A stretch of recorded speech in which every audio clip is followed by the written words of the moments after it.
โอ้ย ขั้นที่สองแล้วพนมเท้าพนมเท้าใส่เนี่ย ดึงเท้าเข้าหาตัวเองค่ะทำตัวตรงๆนะคะกระพือขาค่ะกระพือขาเอามือประสานมือเนี่ยประสานมือสอดไปเท้าจ้าสอดไปเท้าดึงเท้าเข้าหาเจ้าของกระพือขาทำแรงครับทำแรง 1 2 3 4 แรงเลยให้มันหลุดเลย 5 6 7 8 ไอ้มันหลุดเลยมันหลุดเลย 11 12 13 14 15 สั่งให้ได้ 17 18 19 20ค่ะหยุดค่ะค่อยๆก้มลงยืดแขนออกไปค่อยๆก้มลงนะคะยืดแขนออกไปค่ะ ยืดก็ยืด 1 2 3 4 5 6 7 8 9 10ค่ะค่อยๆขึ้นเอามือประสานค่ะสอดปลายเท้าดึงเท้าเข้าหาตัวเองอีกเอามือประสานปลายเท้าดึงเท้าเข้าหาตัวเองทำตัวตรงๆกระพือขาค่ะ1 2 3 4 5 6 7 8 9 10 11 12 13 14 15 16 17 18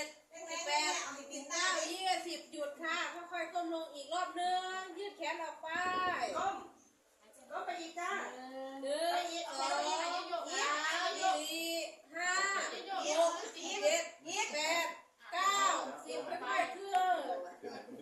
ท่าที่3เหยียดขาตรงเหยียดขาตรง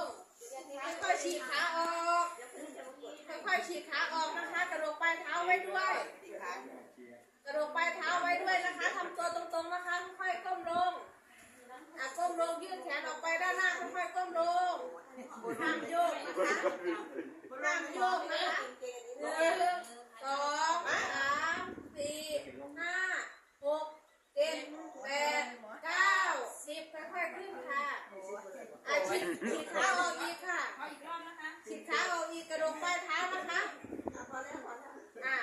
ก้มลงอีกรอบหนึ่งก้มลง1 2 3 4 5 6 7 8 9 10ค่ะเสร็จแล้วนั่งขัดสมาธินั่งขัดสมาธิค่ะเอามือประสานค่ะมือประสานแบบนี้มือประสานค่อยๆยกขึ้นค่อยๆยกขึ้นยกขึ้นให้แนมหูทำตัวตรงๆนะคะ1 2 3 4 5 6 7 8 9 10ประสานลงท้ายทอยประสานมือท้ายทอยแขนกลางตึงตัวตรงนะคะค่อยๆกดหัวลงก้มหน้าลงค่ะที่หน้าอกค่อยๆกดหัวลงค่ะหน้าอก1 2 3 4 5 6 7 8 9 10ค่ะเงยค่ะอยู่ท่าเดิมแขนกลางตึงเหมือนเดิม1 2 3 4 5 6 7 8 9 10ค่ะเสร็จแล้วเดี๋ยวยกมือขึ้นอีกข้างนึงปล่อยยกมือกดลงไปตามแบงค์เส้นค่ะ1แม่กดไปที่หุ่นนั่นละ2 3 4 5 6 7 8 9 10สลับข้างจ้า1 2 3 4 5 6